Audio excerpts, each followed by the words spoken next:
Hi friends. இன்னைக்கு February 5க்கான news தான் பார்க்க போறோம். ஸோ இதுல வந்து பாருங்க, activist enter temple despite police cordon அப்படின்னு இருக்கு. கார்டான் அப்படின்னா போலீஸ் ப்ரொடெக்ஷனை தாண்டி அப்படின்னு அர்த்தம். ஸோ இங்க Tamil Nadu to set up eco clubs in all schools to advance climate education. So நம்ம சுற்றுப்புறல் சார்ந்த என்விரான்மெண்ட் சார்ந்த கிளைமேட் சார்ந்த எஜுகேஷன் கொடுக்கணுன்றதுனால eco clubs environment ecological clubs வந்து நிறைய ஸ்கூல்ஸ்ல வைக்கிறாங்க. ஸோ அடுத்து இந்த இடத்துல பாருங்க, ஹீட் அப்படின்னு ஒரு வார்த்தை இருக்கு. ஹீட் அப்படின்னா நாட் பேயிங் அட்டென்ஷன், சொல்றத கவனிக்கிறது இல்ல. அதுக்கப்புறம் வந்து அலிஜிட்லி அப்படின்னா இல்லீகலி இல்ல ராங்னு அர்த்தம். இந்த எடிட்டோரியல் வாசிச்சு பாருங்க. Learning steps, India must further strengthen its investment in school education. So school எஜுகேஷன்ல அவங்களோட இன்வெஸ்ட்மெண்ட்டை ஜாஸ்திப்படுத்துறாங்க, படுத்தணும் அப்படின்னு சொல்லி இந்த எடிட்டோரியல் இருக்கு. இதுல வந்து பாருங்க, டிபோர்ட் அப்படின்னு இருக்கு. டிபோர்ட்னா அனுப்புங்க, சென்ட்னு அர்த்தம்.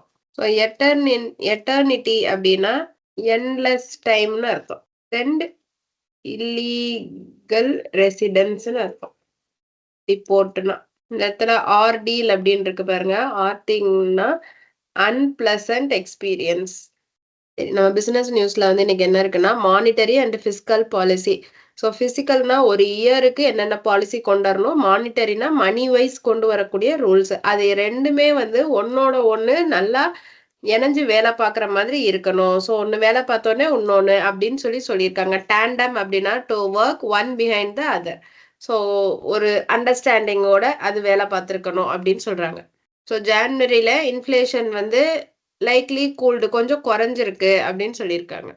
ஸோ இந்த பட்ஜெட்ல சென்ட்ரல் கவர்மெண்ட் எவ்வளோ முடியுமோ அவ்வளோ நம்மளோட எக்கனாமி க்ரோ ஆகுறதுக்கு ஏற்ற மாதிரி பட்ஜெட் போட்டிருக்காங்க அப்படின்னு சொல்லியிருக்காங்க. So US tariff pause per stocks rebound அப்படின்னா, இப்போ யூஎஸ் வந்து டேக்ஸ் போட்டே இருக்காங்க. அந்த டேக்ஸை வந்து கொஞ்சம் பாஸ் பண்ணி வச்சிருக்காங்க. ஸோ அப்படி இருக்கும்போது நம்ம ஸ்டாக்ஸ் எல்லாமே வந்து இப்போ பயங்கரமா இன்க்ரீஸ் ஆக ஆரம்பிச்சிருக்கு அப்படின்னு சொல்றாங்க. ஸோ பட்ஜெட்டுக்கு அப்புறம் டாடா வந்து நியூக்ளியர் பவர்க்குள்ள வரலாமா வேண்டாமான்னு யோசிச்சுட்டு இருக்காங்க. ஸோ இந்த ஆர்டிக்கல் வாசிச்சு பாருங்க. Tax cut to boost demand growth Standard and Poor. So tax இவ்வளோ குறைச்சதுனால நிறைய மேனுஃபேக்சரிங்லாம் இன்க்ரீஸ் ஆக போகுது, க்ரோத் இன்க்ரீஸ் ஆக போகுது அப்படிலாம் வந்து சொல்லியிருக்காங்க. ஸோ இது எப்படி ஆக போகுதுன்னு சொல்லி நீங்க வாசிச்சு பாருங்க. ஸோ ஓப்பன் ஏஐயும் சவுத் கொரியாவோட கம்பெனி, அதாவது ஒரு டெக் ஜெயண்ட் கேக்காவோ, அவங்களும் வந்து ஒரு அக்ரிமெண்ட் சைன் பண்ணியிருக்காங்க. நேத்தே நம்ம பார்த்தோம், நம்ம பிரக்ஞானந்தா மாஸ்டர்ஸ் டைட்டில் வந்து வின் பண்ணியிருக்காங்க. ஸோ அடுத்து இதை வந்து பாருங்க, ஏன் டாக்ஸ் குறைக்கிறது வந்து ஒரு வழி சூதாட்டம்னு சொல்றாங்க அப்படின்னு சொல்லி இங்க சொல்லியிருக்காங்க. ஸோ நீங்க அது என்னன்னு வாசிச்சு பாருங்க. இது வந்து நம்ம எக்கனாமி ரிலேட்டட் நியூஸ்னால இது வந்து ஒரு இம்பார்ட்டன்டான நியூஸ் தான். ஸோ அந்த மாதிரி குறைக்க டாக்ஸை குறைக்க கவர்மெண்ட்டுக்கு வருமானம் குறையும். அதனால நிறைய ஸ்கீம்ஸ்ல வந்து அவங்களோட சென்ட்ரல் கவர்மெண்டோட ஃபண்ட்ஸ் வந்து குறைய போகுது.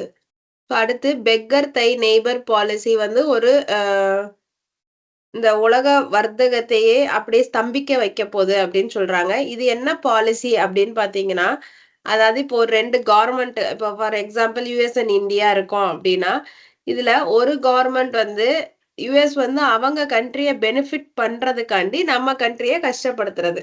ஸோ அதுதான் வந்து பெக்கர் தை நெய்பர் பாலிசி. ஸோ மோலிஃபை அப்படின்னா பாசிஃபைன்னு அர்த்தங்க.